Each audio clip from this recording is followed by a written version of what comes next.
మీకు స్తోత్రాలు చెల్లిస్తూ ఉన్నాం.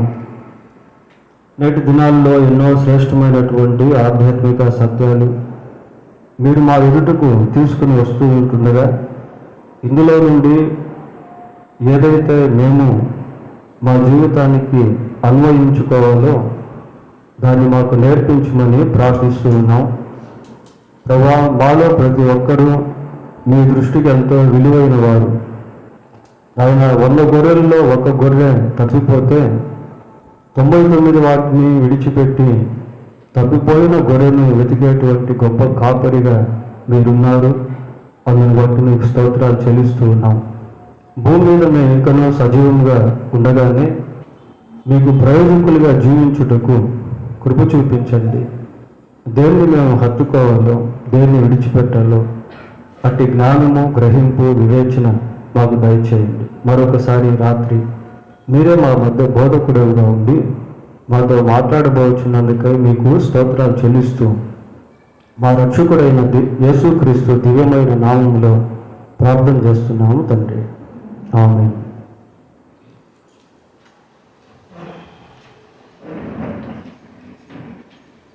ఇలా బైబిల్ గ్రంథంలో నుండి యోబు గ్రంథం 22వ అధ్యాయం 17-18 వచనాలు.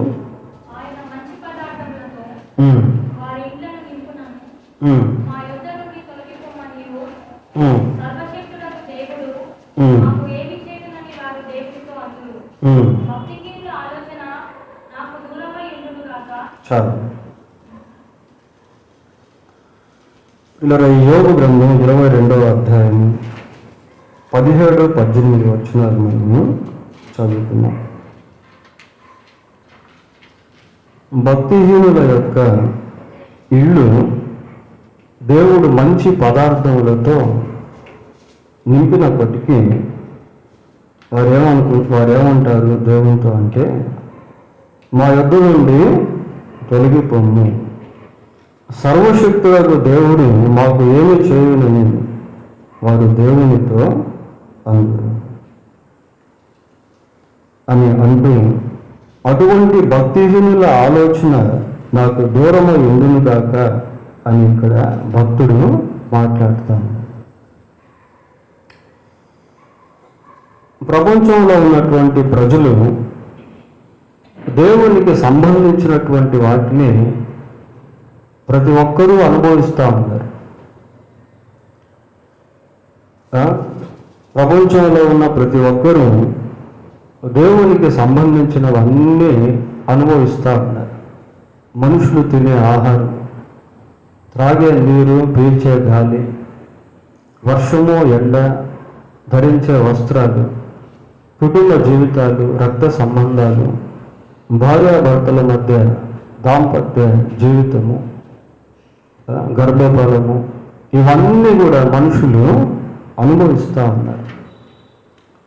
కానీ అవన్నీ దేవుని ద్వారా కలిగినవి అన్న సత్యము అనేకుల్లో లేదు. Today people don't want God, but people want God's blessings, God's deliverance, God's healings. ఈరోజు మనిషికి దేవుడు అక్కర్లేదు, కానీ దేవుడిచ్చే ఆశీర్వాదము కావాలి, దేవుడిచ్చే విడుదల కావాలి, దేవుడిచ్చే స్వస్థత కావాలి, దేవుని ఐశ్వర్యం కావాలి, కానీ ఐశ్వర్యం ఇచ్చే దేవుడు అక్కర్లేదు. ఇది ఒక హాస్యాస్పదమైనటువంటి విషయం. మాకు సూర్యుడు వద్దు, ఎండ కావాలి అంటే ఎలాగుంటుంది? చెట్టు వద్దు, ఫలం కావాలి అంటే ఎలాగుంటుంది? హాస్యాస్పదము ప్రియులారా. ఈ వచనాల్లో మనకు అదే కనబడుతూ ఉంది. భక్తిహీనుల యొక్క ఇళ్ళు మంచి పదార్థములతో నింపబడుతూ ఉన్నాయి. మరి భక్తిహీనులకు కూడా దేవుడు సహాయం చేస్తాడా? చేస్తాడు ప్రియులారా. ఎందుకు అంటే అది దేవుని యొక్క గుణ లక్షణం. ఆయన నీతిమంతుల మీదను అనీతిమంతుల మీదను తన వర్షాన్ని కురిపిస్తూ ఉన్నాడు, తన సూర్యుడిని ఉదయింపజేస్తా ఉన్నాడు.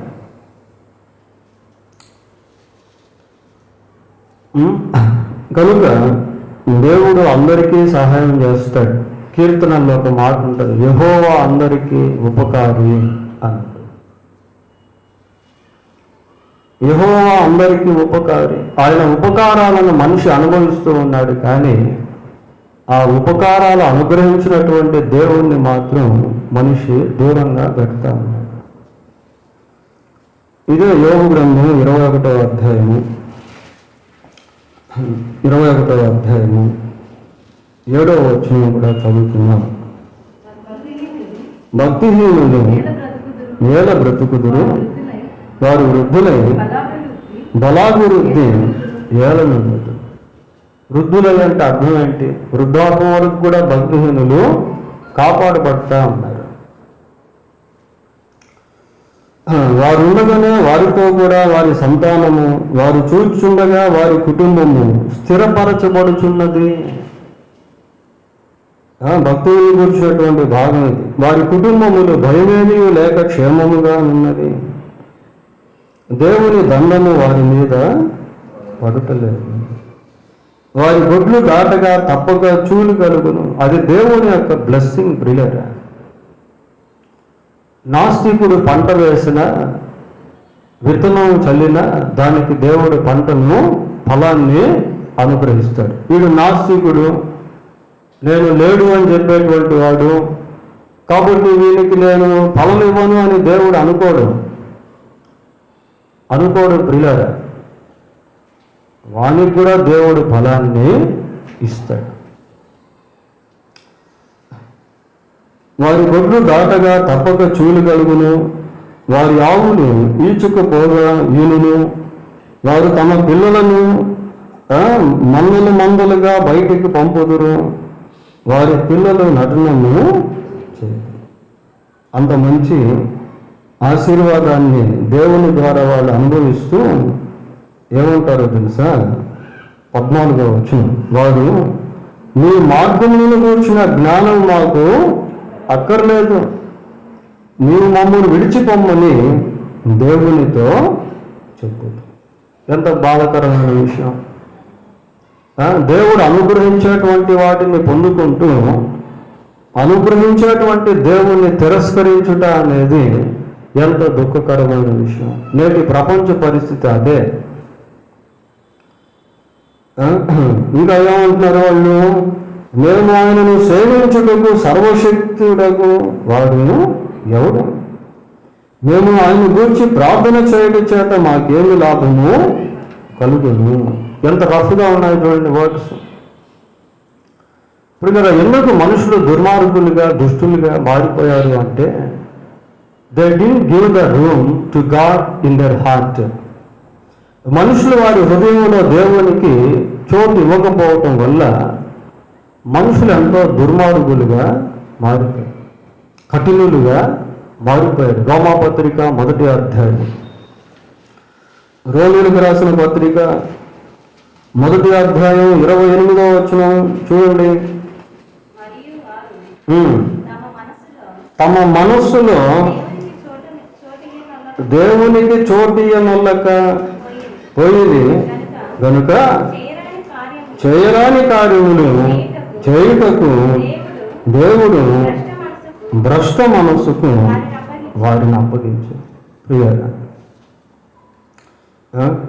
తమ మనసులో దేవునికి చోటియనొల్లకపోయింది గనుక చేయరాని కార్యములు చేయుటకు దేవుడు భ్రష్ట మనసుకు వారిని అప్పగించి, అట్టివారు సమస్తమైన దుర్నీతి చేతను, దుష్టత్వము చేతను, లోభము చేతను, ఈర్ష్య చేతను నిండుకొని మత్సరము, నరహత్య, కలహము, కపటము, వైరము అని వాటితో నిండిన వారై కొండగాండును, అపవాదకులను, దేవద్వేషులను, హింసకులను, అహంకారులను, బింకములాడువారును, చెడ్డవాటిని కల్పించువారును, తల్లిదండ్రులకు అవిధేయులను, అవివేకులను, మాట తప్పువారును, అనురాగరహితులను, నిర్దయులను అయిరి. కనుక ప్రియులారా, మనిషి తన జీవితంలో దేవునికి వచ్చినటువంటి గ్రహింపు, ఆయన అనుగ్రహించినటువంటి సృష్టి ద్వారా, ఆయన అనుగ్రహించేటువంటి ప్రతి ఈవి ద్వారా ఖచ్చితంగా పొందుకోవాలి. ఒకసారి ఒక యవనస్తుడు యేసుక్రీస్తు దగ్గరికి వచ్చాడు. ఎందుకు వచ్చాడు అంటే, చూడండి, మార్కు సువార్త 10వ అధ్యాయము, మార్కు రాసిన సువార్త 10వ అధ్యాయము 17వ వచనాన్ని చదువుకుందాం.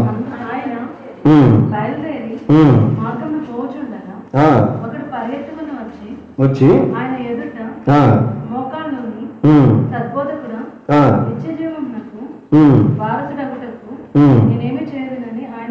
చాలు. He wants to receive the eternal life.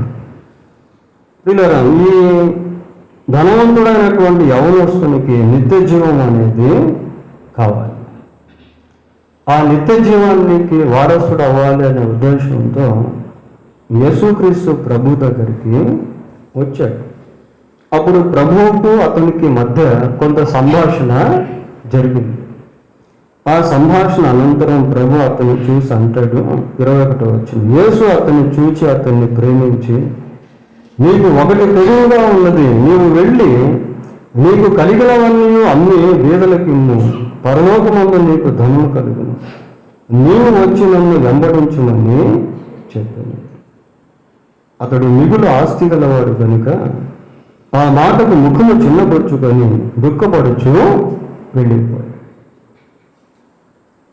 నిత్య జీవం కావాలనుకుంటున్నాడు, కానీ ఆ నిత్య జీవాన్ని ఇచ్చేటువంటి యేసుక్రీస్తును మాత్రం వెంబడించలేకపోతున్నాడు. పిల్లరా, ఈ రోజుల్లో చాలామంది ధనికులకు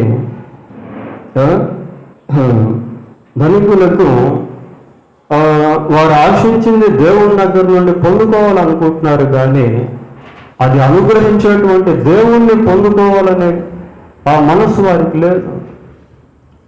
how one can receive the eternal life? ఒక వ్యక్తి ఏ విధంగా నిత్య జీవాన్ని పొందుకోగలడు? యోహాను సువార్త 3వ అధ్యాయం 16వ వచనంలో ఒక మాట ఉంటుంది, దేవుడు లోకమును ఎంతో ప్రేమించింది, తన అద్వితీయ కుమారునిగా పుట్టిన వారి యందు విశ్వాసముంచు ప్రతి వాడును నశింపక నిత్య జీవము పొందినట్లు ఆయనను అనుగ్రహించారు. ప్రియులారా, యేసుక్రీస్తునందు విశ్వాసం ఉంచకుండా ఒక మనిషి ఏ విధంగా నిత్య జీవం పొందగలడు? No one can receive the eternal life unless he believes in Christ.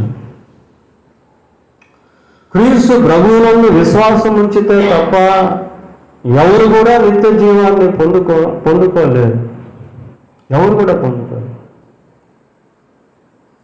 వాళ్ళు ధనవంతులైనా పేదవాళ్ళైనా పొందుకోలేరు. పిల్లరా, ఈ వ్యక్తికి నిత్య జీవం కావాలని ఆశిస్తున్నాడు, కానీ ఆ నిత్య జీవం అనుగ్రహించే యేసు ప్రభువుని మాత్రం వెంబడించడానికి ఇష్టపడట్లేదు. కారణం ఏంటి అంటే, అతని వద్ద ఉన్నటువంటి ధనము ప్రభువును వెంబడింపనీయకుండా అడ్డం వచ్చేస్తాం.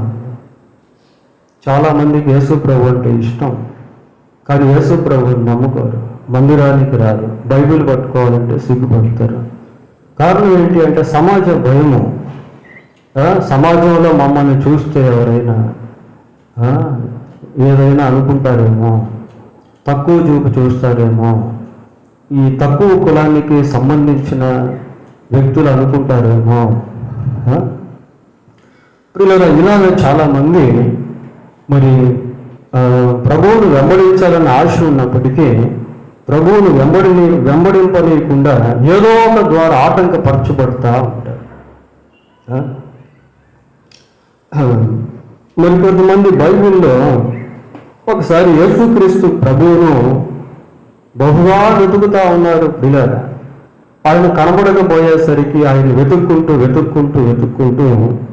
మొత్తం మీద ఆయన్ని చేరుకున్నారు. వాళ్ళు ఎలాంటి వాళ్ళు అంటే, చూడండి, యోహాను సువార్త 6వ అధ్యాయము 24వ వచనం.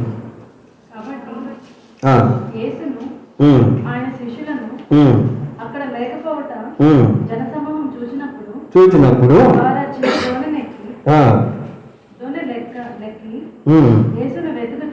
యేసును వెతుకుచు వచ్చింది సముద్రపు కద్దరిని ఆయనను కనుగొని, బోధకుడా నీవెప్పుడు చాలు నీవెప్పుడు ఇక్కడికి వచ్చావు అని అడుగుతా. వెతుక్కుంటూ యేసు ప్రభు దగ్గరికి వచ్చారు ప్రియులారా. వచ్చి బోధకుడా నువ్వు ఎప్పుడు ఇక్కడికి వచ్చావు అని అంటే ఆయన అంటున్నాడు, మీరు సూచనలను చూచటం వలన కాదు కానీ రొట్టెలు భుజించి తృప్తి పొందటం వల్లనే నన్ను వెతుకుచున్నాను. Food seekers. వీళ్ళు ఎందుకు యేసుక్రీస్తుని వెతుకుతున్నారు అంటే దానికి ముందు ఆయన 5 రొట్టెలు ఆ 2 చేపలను ఆశీర్వదించినప్పుడు వేల సంఖ్యలో ప్రజలు తృప్తిగా తిని తృప్తి పొందారు. ఇప్పుడు ఆయన వెతుకుతా ఉన్నారు. ప్రభు వాళ్ళని చూసి అంటున్నాడు, రొట్టెలు భుజించి తృప్తి పొందడం వలననే నన్ను వెతుకుతా. నిజంగా మీరు నన్ను వెతికేవాళ్ళు కాదు. నా ద్వారా ఏ మేలైతే పొందాలనుకుంటున్నారో ఆ మేలు కోసం నన్ను వెతుకుతా ఉన్నారు. చర్చికి వస్తే ఏం వస్తుంది? ఏమైనా డబ్బులు వస్తాయా? ఫారెన్ ఫండ్ వస్తుందా? అది నమ్ముకుంటే ఎవరైనా ఏమైనా ఇస్తారా? పిల్లరా, ఈ రకంగా కూడా చాలామంది ప్రభు విషయంలో ఆయన వెతికేటువంటి వారుగా ఉంటారు. ఇక్కడ రొట్టెను అనుగ్రహించిన ప్రభువుని వాళ్ళు ఎందుకు వెతుకుతున్నారు అంటే ఆహారం కోసము వెతుకుతా ఉన్నారు పిల్లరా. ఇంకా బైబిల్లో మనం గమనించినప్పుడు ఇంకొక అతను ఉన్నాడు, అతని పేరు సీమోన్. ఇతను ఆ దినాల్లో గారుడి విద్యను చేసేవాడు. మనుషులను మాయ చేసి వాళ్ళ ముందు కొన్ని ప్రదర్శనలు చేసి వాళ్ళని ఆకట్టుకొని ఇతను దేవుడిగా చలామణి అవుతా ఉన్నాడు. ఇతను చూసినటువంటి వాళ్ళంతా కూడా ఇతని గురించి ఏమంటున్నారంటే ఇతను ఒక మహాశక్తి అయి ఉంటాడు అనుకుంటున్నాడు. అక్కడికి పేతురు, యోహాను వెళ్ళాడు, ఫిలిప్పు వెళ్ళాడు, పరిచయం చేశాడు, అద్భుతాలు జరిగాయి. చూడండి, అపోస్తుల కార్యములు 8వ అధ్యాయం, అపోస్తుల కార్యములు 8వ అధ్యాయము 9వ వచనం. సీమోను ఒక మనుషుడు లోగడ ఆ పట్టణములో గారెడు చేయొచ్చు తానెవడో ఒక గొప్పవాడని చెప్పుకొనొచ్చు సమరయ జనులను విభ్రాంతి పరుచుచుండెను.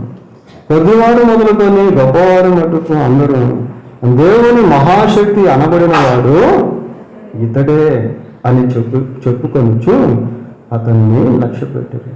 ఆ ప్రాంతానికి పేతురు, యోహానులు వచ్చారు ప్రియారా. వీరు వచ్చి ప్రజల మీద చేతులుంచి ప్రార్థన చేస్తూ ఉంటే ప్రజలు పరిశుద్ధాత్మను పొందుకుంటా ఉన్నారు. 17వ వచనం. అప్పుడు పేతురును, యోహాను వారి మీద చేతులు ఉంచగా వారు పరిశుద్ధాత్మను పొంది అపోస్తలులు చేతులు ఉంచడం వలన పరిశుద్ధాత్మ అనుగ్రహింపబడిందని సీమోను చూచి వారి ఎదుట ద్రవ్యము పెట్టి నేను ఎవరి మీద చేతులు ఉంచుదునో వారు పరిశుద్ధాత్మను పొందినట్లు ఈ అధికారం నాకు ఇయ్యమని అడిగాను. అందుకు పేతురు, నీవు ద్రవ్యమిచ్చి దేవుని వరము సంపాదించుకుందు అని తలంచుకొనొచ్చు అందున నీ వెండి నీతో కూడా చూడండి ఎలా ఉందాం. దేవుడు అనుగ్రహించే వరం కోసం తాపత్రయపడుతున్నాడు కానీ ఆ వరం అనుగ్రహించే దేవుణ్ణి పొందుకునేదానికి ఇష్టపడట్లేదు ప్రియులారా. ఆ వరాన్ని అనుగ్రహించేటువంటి పరిశుద్ధాత్మ కొరకు నింపబడాలి, పరిశుద్ధాత్మ కొరకు ప్రార్థన చేయాలి అనే మనసు అతనికి లేదు. ఇతని హృదయం ఎలా ఉంది అక్కడ మనం కింద చదువుతాం. ఏమని చెప్తున్నాడు పేతురు? నీ హృదయము దేవుని ఎదుట సరైనది కాదు అంటున్నాడు. He wants to purchase the gift of God. దేవుని యొక్క వరాన్ని కొనుక్కోవాలని ఈ సీమోను అంటున్నాడు. వరం అనుగ్రహించే దేవుణ్ణి పొందుకోవాలనే దృక్పథం లేదు. ఈ రోజుల్లో కూడా అనేక ప్రాంతాల్లో సూచక క్రియలు ప్రియులారా. ఎందుకు మనుషులు తండోపతండాలుగా వెళ్తున్నారు అంటే అక్కడికి వెళ్తే వ్యాధి బాగైపోతుంది. మంచిదే, it's good to be healed. వ్యాధి బాగైతే మంచిదే, కానీ ఆ వ్యాధిని బాగు చేసేటువంటి దేవుణ్ణి నీవు పొందుకోవాలి. అసలు యేసుక్రీస్తు ఎందుకు సూచక క్రియలు చేశారు అంటే ఆ సూచక క్రియల ద్వారా మనుషులు రక్షణ పొందాలి. ఎందుకు యేసుక్రీస్తు సూచక క్రియలు చేశాడు అంటే he was moved with compassion. ఆయన కనికరం కలిగినటువంటి దేవుడు కనుక ఆయన సృష్టిలో ప్రాముఖ్యమైన భాగముగా ఉన్న ప్రజలు సైతాను చేత పీడించబడడం ఆయన చూడలేకపోయాడు. వ్యాధిగ్రస్తులుగా ఉండడం ఆయన ఇష్టపడలేకపోయాడు. కుష్ఠవ్యాధి కలిగిన వ్యక్తి వచ్చి, ప్రభువా నీకు ఇష్టమైతే నన్ను శుద్ధునిగా చేయన్నప్పుడు ఆయన ఏమన్నాడు? నాకు ఇష్టమే, నీవు శుద్ధుడవుట నాకు ఇష్టమే, నీవు కుష్ఠరోగిగా ఉండటం నాకు ఇష్టం కాదు, నీవు ఆరోగ్యవంతుడిగా ఉండటం నాకు ఇష్టం. ప్రియులారా, ఎందుకు యేసుక్రీస్తు సూచక్రియలు చేస్తున్నాడు అంటే he is moved with compassion. He is the compassionate God. ఆయన కనికరం కలిగినటువంటి దేవుడు కనుక ఆయన స్వస్థత ఇస్తాడు. కానీ నీవు స్వస్థతను పొందుకొని స్వస్థత ఇచ్చినటువంటి దేవుణ్ణి పక్కన పెట్టడం అనేది సరైనది కాదు. ఏదో బాగలేకపోతే మందిరానికి వస్తాడు, సమస్యలు ఉన్నప్పుడు మందిరానికి వస్తాడు, సమస్య పరిష్కరించబడింది అనుకోండి తర్వాత ఇంకా కనపడరు. వ్యాధి బాగా అయిపోయింది అనుకోండి ఆ తర్వాత ఇంకా కనపడరు.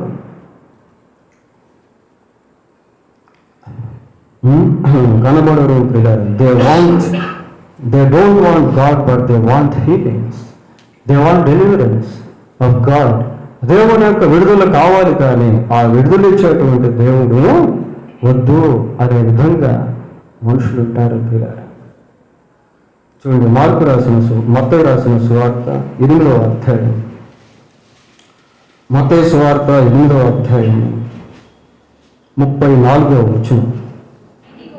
ఇదిగో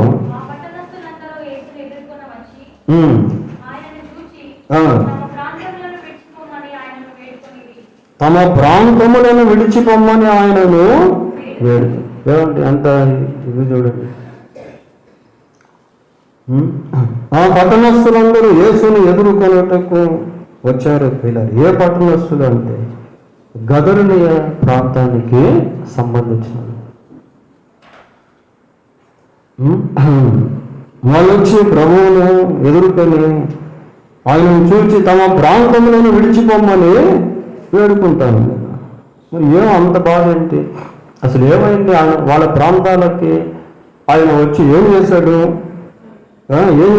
అని మనం ఆలోచన చేస్తే 29వ వచనం ఒకసారి చూడండి. వారు, ఇదిగో దేవుని కుమారుడా, నీతో మాకేమి కాలము రాకమునిపే మమ్మల్ని బాధించుటకు ఇక్కడికి వచ్చితివా అని ఎవరు వేస్తున్నారు కేకలు? Evil spirits. ప్రియులారా, దయ్యపు ఆత్మలు. ఆ గదరీయ ప్రాంతంలో విస్తారమైనటువంటి దురాత్మలు ఉన్నాయి. ఆ దురాత్మలు మనుషులను బాధిస్తూ ఉన్నాయి.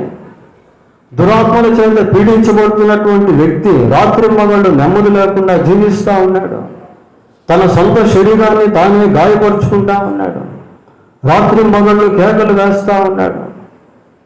సమాధుల్లో వాసం చేస్తూ ఉన్నాడు. అతని కాళ్ళు చేతులకు సంకెళ్ళు కడితే తుంచి పాడేస్తూ ఉన్నాడు. ఎవరు కూడా అతన్ని సాగు చేయలేకపోతూ ఉన్నారు. అటువంటి దుర్భరమైన, భయంకరమైన, భీకరమైన స్థితిలో ఉన్నటువంటి వ్యక్తిని యేసుక్రీస్తు విడిపించాడు. బాధించే దయ్యాలు యేసు ప్రభువుతో మాట్లాడుతూ మమ్మల్ని బాధించొద్దు అంటున్నాయి. ఆ దయ్యాలు అక్కడే ఉన్నాయి. ప్రియులారా, ఎక్కడికి పోలే. పందులు చచ్చిపోయినాయి కానీ దయ్యాలు అక్కడే తిరుగుతా. ప్రభు ఒకవేళ ఆ ఊరు ఎంట్రన్స్ అది, ఇంకా ఊర్లో కూడా వెళ్ళలే ఆయన. ఒకవేళ ఊర్లోకి వెళ్ళి ఉంటే ఇంకెంతమంది దయ్యాలు పట్టిన వాళ్ళు బయటకు వచ్చేవాళ్ళు. ఆ ఊరికి అంత విడుదల వచ్చేది దయ్యాల చేతుల్లో నుంచి, చాతుపొడి శక్తుల చేతుల్లో నుంచి, దురాత్మల సమూహాల చేతుల్లో నుంచి, పాప సంబంధమైన బంధకాలతో బంధించబడిన వారికి ఎంతమందికి విడుదల వచ్చేది. సమయ ప్రాంతంలో ఆయన అడుగు పెట్టాడో లేదో, పాపాత్మురాలుగా కనబడే ఒక స్త్రీ మారు మనసు పొందింది. కాబట్టి యేసుక్రీస్తు ఏ పట్టణంలో ప్రవేశిస్తే ఆ పట్టణంలో ఉన్నటువంటి ప్రజలు మారు మనసు పొందుతూ ఉన్నారు. ఎరుకో ప్రాంతానికి వెళ్తే జక్కయ్య మారాడు. మరి గదరేయ ప్రాంతాన్ని లోపలికి వెళ్ళి ఉంటే, ఆ పట్టణం లోపలికి వెళ్ళి ఉంటే ఆ పట్టణంలో ఎంతమంది మారు మనసు పొందేవాళ్ళు. ఇది వీళ్ళు ఏం చేస్తున్నారంటే, ఇండైరెక్ట్ వేలో చెప్పాలి అంటే, మాకు దయ్యాలు కావాలి కానీ దేవుడు వద్దు. ఈరోజు కూడా అదే అలాగే ఉంది ప్రపంచ పరిస్థితి. దయ్యాలు కావాలి మాకు దేవుడు వద్దు, బరబ్బా కావాలి మాకు యేసు వద్దు, బరబ్బానే కావాలి మాకు. మీకు ఎవరు కావాలి? బరబ్బాగా బందిపోటు దొంగ బరబ్బా కావాలి. మీకు యేసు కావాలంటే వాళ్ళు ఏం కోరుకున్నారు? బరబ్బానే బందిపోటు దొంగే కావాలి మాకు. సైతానే మాకు కావాలి, దురాత్మలే మాకు కావాలి, వాటితోనే మాకు సహవాసం, ఆ పందులతోనే మాకు సహజీవనం, ఆ పవిత్రతలోనే మేము ఉంటాం. ప్రియులారా, అంటున్నారు వాళ్ళు. ఇదిగో ఆ పట్టణస్థులందరూ యేసును ఎదుర్కొని వచ్చి ఆయనను చూచి తమ ప్రాంతములను విడిచిపోమని ఆయనను వేడుకుంటారు. రమ్మని పిలవాల్సిన దానికి బదులు వచ్చిన ప్రభువును వెళ్ళమంటున్నారు. ప్రియులారా, చూడండి మనుషుల యొక్క స్థితి ఎంత ఎంత దిగజారిపోయినటువంటి స్థితిలోనికి మనుషులు వెళ్ళిపోయారు.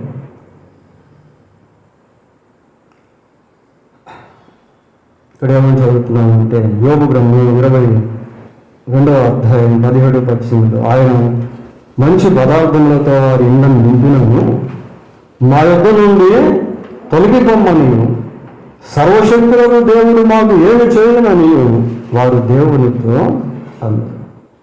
అంటూ భక్తిహీనుల ఆలోచన నాకు దూరమై ఉండును గాక. నాకు ఇట్లాంటి ఆలోచన వద్దు అంటున్నాడు. మరి ఎట్లాంటి ఆలోచన కావాలి? ఎలాంటి ఆలోచనతో మనుషులు దేవుని ఆశీర్వాదం కాక ఆ ఆశీర్వాదాన్ని ఇచ్చే దేవుణ్ణి కలిగి ఉన్నారు అన్న ప్రశ్న వేసుకుంటే వాళ్ళు కూడా కొద్దిమంది బైబిల్లో మనకు కనబడతారు. చూడండి, యోహాను సువార్త 6వ అధ్యాయం, యోహాను సువార్త 6వ అధ్యాయము 17వ వచనాన్ని చదువుకుందాం. అమ్మ ఒక నిమిషం, 67 చదవండి. 67. కాబట్టి యేసు మీరు కూడా వెళ్ళిపోవాలని ఉన్నారా అని అడుగగా సీమోను పేతురు, ప్రభువా ఎవని వద్దకు వెళ్ళుదును? నీవే నిత్య జీవపు మాటలు గలవాడు. ప్రియులారా, ఇది స్టాండ్ ఫార్మింగ్ గాడ్లీ లైఫ్ అంటారు. అంటే స్థిరమైనటువంటి భక్తి జీవితం. భక్తిహీన సంబంధమైన జీవితం కాదు ఇది. ఇది భక్తి సంబంధమైన జీవితంలో నుంచి ఉట్టిపడేటువంటి మాటలు. పేతురు అంటున్నాడు, ఏమంటాడంటే, ప్రభువా ఎవరి వద్దకు వెళ్ళుదును? నీవే నిత్య జీవపు మాటలు గలవాడు.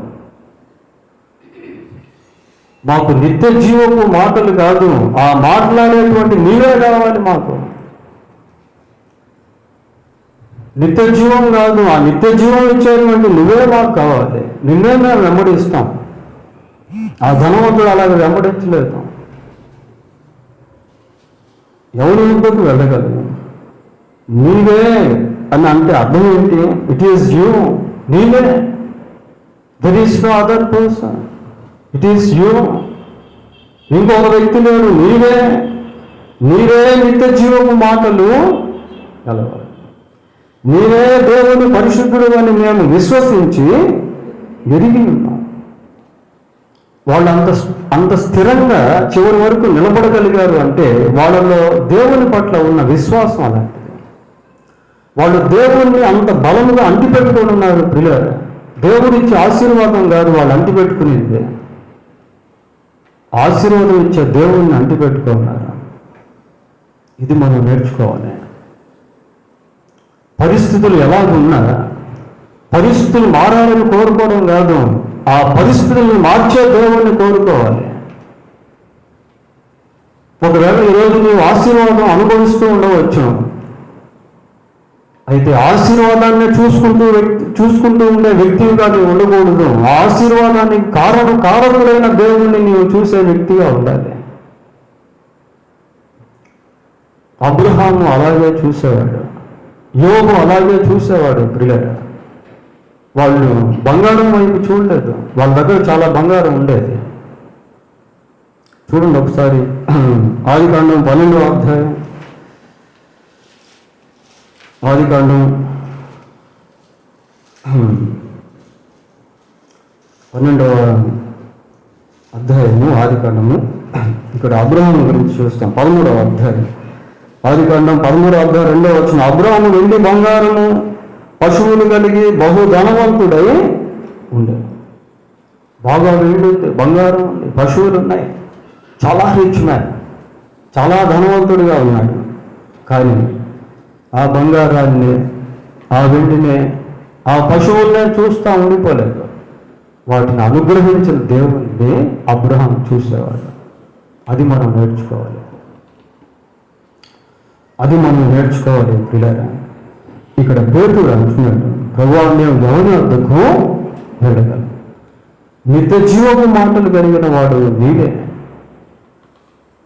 అట్లాంటి దృఢ విశ్వాసం వాళ్ళు కలిగి ఉండటం వల్ల పరిస్థితులు ఎలా ఉండినప్పటికీ వాటిని జయిస్తూ ముందుకు వెళ్ళగలిగారు. పిల్లరా, ఆశీర్వాదాన్ని చూసే మనుషులు ఆశీర్వాదం లేకపోతే దేవునికి దూరం అయిపోతారు.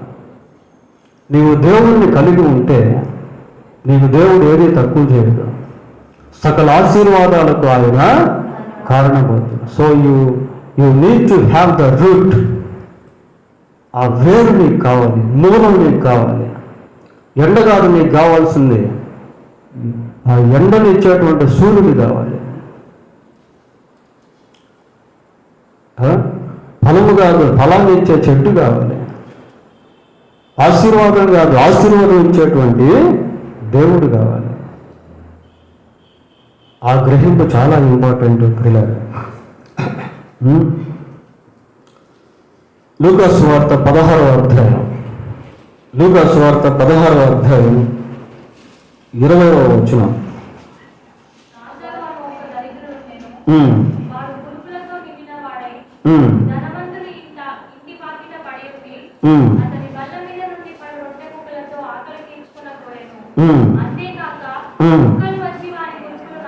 చాలు చూడండి, లాజరు గురించి చదువుతా. ఎంత దుర్భరమైన స్థితి, దుఃఖకరమైన స్థితి. లాజరుకు బహుశా నానేటువంటి వాళ్ళు కూడా ఎవరు అక్కడ కనబడటం లేదు. ఆ ధనవంతుడు ఉన్నాడు కానీ ఆ ధనవంతుడు కూడా ఏమంత పట్టించుకోవటం లేదు. ప్రియులారా, లాజరు పరిస్థితి ఎలాగుంది అంటే అతని గురించి రాస్తున్న మాటల్లో ఆ వర్ణన మనకు కనబడతాము. లాజరు అని ఒక దరిద్రుడు, ఏమీ లేనటువంటి వాడు. వాడు కురుపులతో నిండిన వాడై ధనవంతుని ఇంటి వాకిట పడి ఉండి అతని బల్ల మీద నుండి పడు రొట్టె ముక్కలతో ఆకలి తీర్చుకున్న కుక్కలు వచ్చి వాని కురుకులు. ఎంత బాధకరమైన విషయం ప్రియులారా. అయితే కింద వచనానికి వచ్చేసరికి ఆ పక్క వచనంలో ఆ దరిద్రుడు చనిపోయే దేవదూతుల చేత అబ్రహాము రొమ్మున ఆనుకొంటకు కొనిపోవు. ఆ వచనం చూడండి ఎలా ఉన్నా. పై వచనంలో బాధ, దుఃఖం, వేదన, కింద వచనంలో సంతోషం, ఆనందం, సంతృప్తి, సమాధానం. ఎందుకు అబ్రహాము దగ్గరికి ఆ దరిద్రుడు వెళ్ళగలిగాడు అంటే ఆ దరిద్రుడు లోకపరంగా దరిద్రుడే కానీ దేవుళ్ళు ఐశ్వర్యవంతుడు. దరిద్రత ఉన్నప్పటికీ, పేదరికం ఉన్నప్పటికీ తనను కాపాడేటువంటి దేవుని వైపు చూసే వ్యక్తిగా ఉన్నాడు. తన ఎందుకు దేవుని తన విశ్వాసాన్ని దేవుని పైన నిలుపుకునేటువంటి వ్యక్తిగా ఉన్నాడు. ప్రియులారా, దరిద్రతలో కూడా దేవుణ్ణి కలిగి ఉన్నాడు. పేదరికంలో కూడా దేవుణ్ణి కలిగి ఉన్నాడు. కుక్కలు వచ్చి కురుపులు నాకుతున్నాయంటే ఎంత ఎంత బాధకరమైన విషయం అది. అప్పుడు కూడా దేవుణ్ణి కలిగి ఉన్నాడు. అది భక్తి జీవితం అంటే. భక్తిహీనులు అయితే అలాగే ఉండలేదు. చిన్న శ్రమ వస్తే దేవుణ్ణి వదిలేసి వెళ్ళిపోతారు. ధనవంతులుగా మారేదానికి దేనికోసమైనా తెగించే వాళ్ళుగా ఉంటారు. యూదా జీవితం చూసాం కదా ఉదయం. దరిద్రతలోనే కాంప్రమైజ్ అయిపోతున్నాడు ప్రియులారా. కుక్కలతోనే రాజీ పడిపోతా ఉన్నాడు. నానేటువంటి వాళ్ళు ఎవరు లేకపోయినప్పటికీ తన దృష్టిని దేవునిపైనే నిలుపుతున్నాడు. అది ఇంపార్టెంట్. అది సరైన భక్తి జీవితం అంటే. కష్టంలో కూడా భక్తిని కాపాడుకోవడం, శ్రమలో, ఆకలి దప్పుల్లో, దరిద్రతలో కూడా దేవుని యొక్క సహవాసాన్ని కాపాడుకోవడం ఇంపార్టెంట్. ఈ లాజరు యొక్క జీవితంలో అది మనము చూస్తాం ప్రియులారా. ఇంకా ఆదికాండం 22వ అధ్యాయం, ఆదికాండం 22వ అధ్యాయం 3వ వచనం. లేచి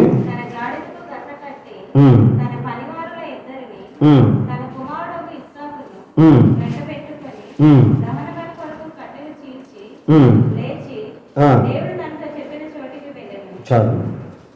ఈ వచనం మనం సింపుల్గానే చదువుకున్నాం ప్రియులారా. కానీ ఆ వచనాన్ని డెప్త్గా మనం ఆలోచిస్తే ఆ సమయంలో అబ్రహాము ఎటువంటి ఆలోచనలతో నింపబడి ఉంటాడు, ఆ సమయంలో అబ్రహాం యొక్క హృదయం ఎలాగ ఉండి ఉంటుంది. తెల్లవారినప్పుడు అబ్రహాము లేచి తన గాడిదకి గంట కట్టి తన పనివారిలో ఇద్దరిని తన కుమారులకు ఇస్సాకుని వెంట పెట్టుకొని దహన బలి కొరకు కట్టెలు చీల్చి లేచి దేవుడు తనతో చెప్పిన చోటికి వెళ్ళాడు. ఇక్కడ he was in testing period. Abraham పరీక్ష సమయంలో ఉన్నాడు పిల్లరా, పరిశోధించబడుతూ ఉన్నాడు. అందుకే అక్కడ ఒక మాట రాయబడి ఉంటుంది. ఏంటి అంటే 2వ వచనం, నీకు ఒక్కడై ఉన్న నీ కుమారుడు అనగా నీవు ప్రేమించు ఇస్సాకు. నీకు ఒక్కగానున్న ఒక కుమారుడు అనగా నీవు ప్రేమించు ఇస్సాకు. నీవు ఎవరినైతే ప్రేమిస్తున్నావే ఆ ప్రేమించే నీ కుమారుడిని నాకు దహన బలిగా ఇవ్వు. ఎట్లా ఉంటుందా అసలు ఒకసారి మనం ఆలోచన చేస్తే? డబ్బులైతే ఇమ్మంటే ఇస్తాం, కానీ ఆస్తులు ఇమ్మంటే ఇవ్వచ్చు, కానీ పొలాలు ఇమ్మంటే ఇవ్వచ్చు, కానీ పంటలు ఇమ్మంటే ఇవ్వచ్చు, కానీ ప్రేమించేటువంటి కుమారుడిని, అదిగా ఒకే ఒక్క కుమారుడు, 100 సంవత్సరాలప్పుడు పుట్టినటువంటి కుమారుడు, ఆ కుమారుడిని దేవుడు అడుగుతున్నాడే. ఇక్కడ అబ్రహాం పరిశీలించినప్పుడు అబ్రహాము దేవుడు అనుగ్రహించిన కుమారుని వైపు చూడలేదు, కానీ కుమారుణ్ణి అనుగ్రహించిన దేవుని వైపు చూశాడు. అది అక్కడ మనం నేర్చుకోవాల్సింది. అది అక్కడ మనం నేర్చుకోవాల్సింది పిల్లరా. He did not love his son more than God. దేవుడి కంటే ఎక్కువగా తన కుమారుని అబ్రహాము ప్రేమించలేదు. దేవుణ్ణి కలిగి ఉంటే ఆయనకు సంబంధించినవన్నీ కూడా కలిగి ఉన్నట్టే. ఆయనకు సంబంధించినవన్నీ కూడా కలిగి ఉన్నట్టే ప్రియులారా. తప్పిపోని కుమారునితో తండ్రి మాట్లాడుతూ అంటాడు. చూడండి, లూకా సువార్త 15వ అధ్యాయము 31వ వచనం. 31వ వచనం. అందుకతడు, కుమారుడా, నీవెల్లప్పుడూ నాతో కూడా ఉన్నావు, నావన్నీ నీ. చూడండి ఎట్లాగా అంటున్నాడు. నువ్వు నాతో ఉన్నావు కాబట్టి నావన్నీ నీవే. మనం దేవునితో ఉంటే దేవునివన్నీ మనమైపోతాయి. దేవుడు అనుగ్రహించే వాటితో ఉండడం కాదు, అనుగ్రహించినటువంటి దేవునితో ఉండడం నేర్చుకోవాలి. అనుగ్రహించిన దేవునితో ఉండేది నేర్చుకోవాలి ప్రియులారా. నీవెల్లప్పుడూ నాతో కూడా ఉన్నావు, నావన్నీ నీవి అని తండ్రి తన కుమారునితో మాట్లాడతాం. ప్రియులారా, ఇది చాలా చాలా ఇంపార్టెంట్. నీవు దేవుణ్ణి కలిగి ఉంటే అన్నీ కలిగి ఉన్నట్టే. కనుక దేవుడు ఇచ్చేటువంటి వాటిని దేవుడి కంటే ఎక్కువగా ప్రేమించకుండా ఉండటం, వాటిని ప్రేమిస్తూ దేవుణ్ణి ప్రక్కన పెట్టడం అనేది కాదు.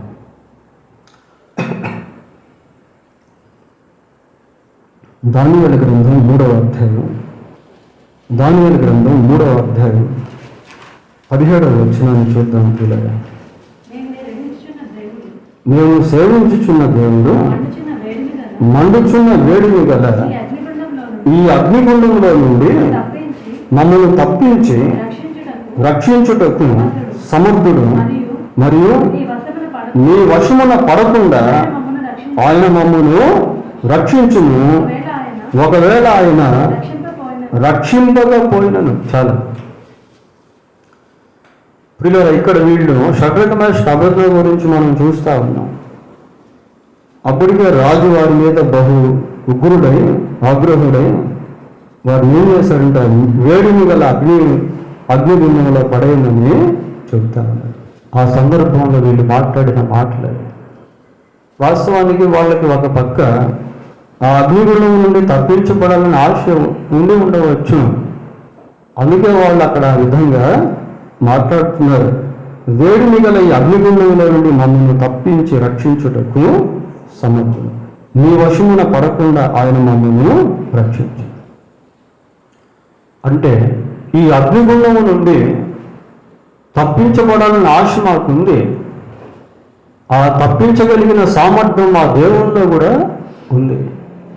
ఒకవేళ ఆయన తప్పించకపోయినా పర్వాలేదు, మేము మాత్రం ఆయన వైపే, ఈ రక్షణ వైపు కాదు, ఈ తప్పించబడేటువంటి దాని వైపు కాదు. ఇది చాలా ప్రాముఖ్యం ప్రియులారా. ఈ రోజుల్లో కొద్దిమంది కాన్సెప్ట్ ఏంటి అంటే, దేవుడు ఈ కార్యం చేస్తే దేవుడు ఆయనే సేవిస్తాం, ఈ కార్యం జరగలేదనుకోండి ఆ దేవునితో మాకు అవసరం లేదు. వీళ్ళు అట్టగాదనేది, వీళ్ళేమో తప్పించకపోయినా రక్షింపకపోయినా పర్వాలేదు, మేము మాత్రం ఆయనే సేవిస్తాం, నీ బొమ్మను మాత్రం మేము మొక్కం. నీ బొమ్మను మొక్కం అంటే అర్థం ఏంటి? మేము ఆయనే మొక్కుతాం, ఆయనే సేవిస్తాం, ఆయనే ఆరాధిస్తాం, ఆయనే పూజిస్తాం. ఆయన రక్షింపకపోయినా పర్వాలేదు, మాకు రక్షణతో పని లేదు, కానీ ఆయనతోనే మాకు పని అనేది దాని యొక్క ఉద్దేశం. అలాంటి దృక్పథంతోనే అనేక మంది చరిత్రలో హతసాక్షులు అయిపోయారు. ప్రభు కొరకు ప్రాణం పెట్టారు ప్రియులారా. They did not seek the physical well being, భౌతిక సంబంధమైన క్షేమాన్ని వాళ్ళు కోరలేదు, కానీ పరిస్థితులు ప్రతికూలంగా ఉన్నప్పుడు వారు దేవుని వైపు చూసేది నేర్చుకున్నారు, దేవుణ్ణి కలిగి ఉండేది నేర్చుకున్నారు, దేవునితో కూడా ఉండేది నేర్చుకున్నారు. అయితే చివరిగా ఇంకొక మాట మనం చూసి ముగిద్దాం. లూకా సువార్త 8వ అధ్యాయం 2వ వచనం.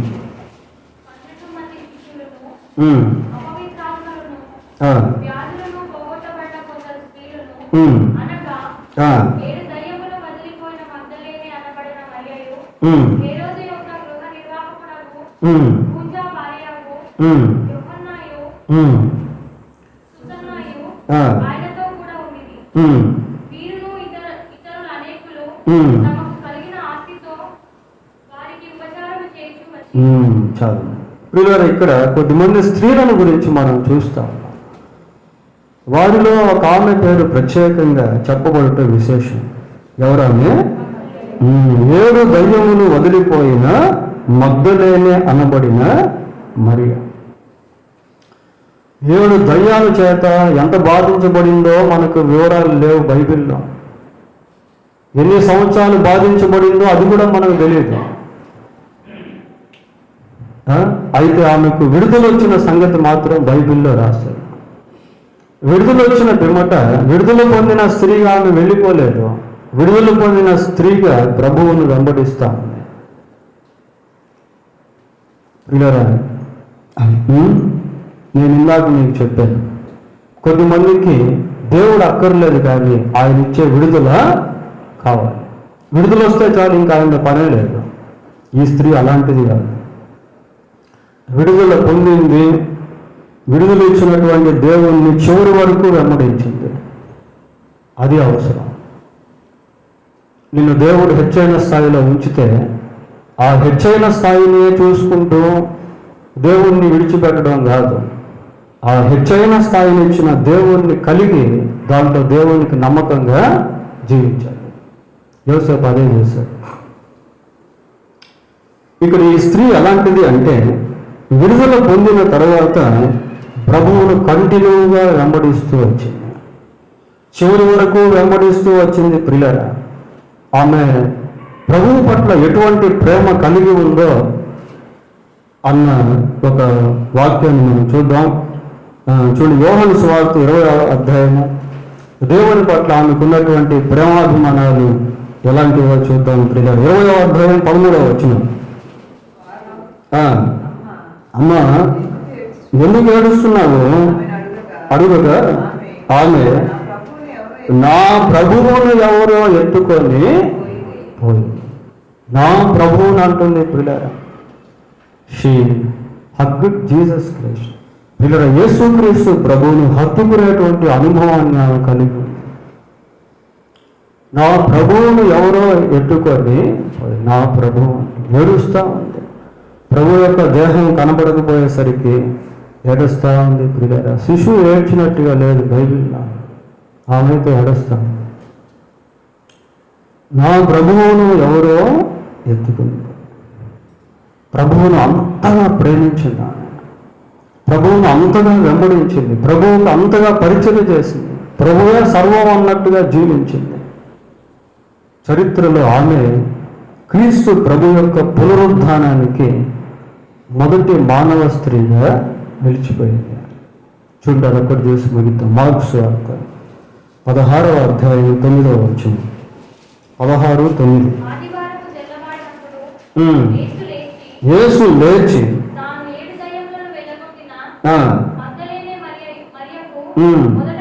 మొదట కనపడింది. ఎవరికి మొదటిగా కనిపించాడు ఆయన? మగ్దలేనే మరియకు మొదటిగా కనిపించాడు. ఆమె ప్రభువును అంతగా ప్రేమించింది, అంతగా ఇష్టపడింది. నా ప్రభువు అని. ఆదివారం తెల్లవారినప్పుడు యేసు లేచి తాను 7 దయ్యములను వెళ్ళగొట్టిన మగ్దలేనే మరియకు మొదట కనబడను. ప్రియులారా, అలాంటిది దేవుణ్ణి పట్టుకోవడం అంటే. కాబట్టి దేవుడిచ్చే ఆశీర్వాదం, విడుదల, స్వస్థత ఇవన్నీ కావాలి. అదే సమయంలో వాటిని ఇచ్చే దేవుణ్ణి కలిగి ఉండాలి. అది చాలా ప్రాముఖ్యం. ఆయన ఇచ్చే నిత్య జీవం, ఆ నిత్య జీవం ఇచ్చేటువంటి ఆయన్ని కలిగి ఉండటం అనేది చాలా ఇంపార్టెంట్. దేవుడు తన వాక్యాన్ని దీవించినగాక. ప్రార్థన చేసుకున్నాం. ఒక్క నిమిషం అందరూ ప్రార్థన చేసుకున్నాం. ప్రభువుని అడుగుదాం. ప్రభువా, నాకు విడుదల కావాలి, స్వస్థత కావాలి, మీ యొక్క దీవెన కావాలి. అంతేకాదు ప్రభువా, అవన్నీ అనుగ్రహించే మీరు నాకు కావాలి ప్రభువా అని అడుగుదాం. పిల్లరా, పరిస్థితులు ఎలాగున్నప్పటికీ ఆ పరిస్థితులను మార్చగలిగినటువంటి నీవు నాకు కావాలి ప్రభువా అని దేవుణ్ణి అడుగుదాం. పిల్లరా, నీవు కార్యం చేసినా కార్యం చేయకపోయినా నీవు నాకు కావాలి ప్రభువా అని దేవుణ్ణి అడుగుదాం.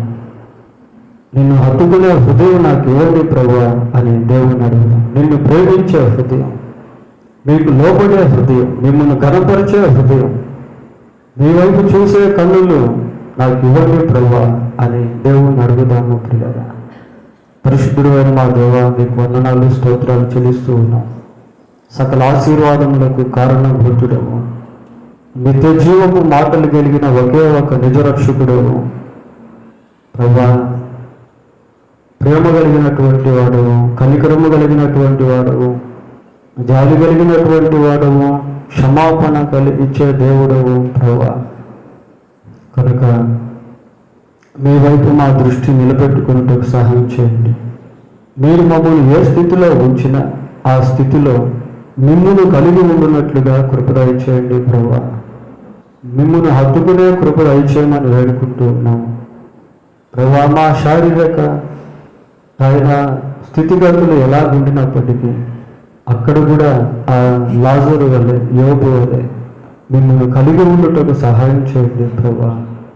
ఆయన మీకు వందనాలు, స్తోత్రాలు. మీరే కనికరించి కృప చూపించమని ఈ వర్తమానం విన్న మాకందరికీ దీవెనకరముగా చేయమని మా రక్షకుడైన యేసుక్రీస్తు పరిశుద్ధమైన నామంలో ప్రార్థన చేస్తున్నాము తండ్రి.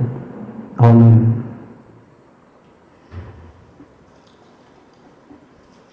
ఈరోజు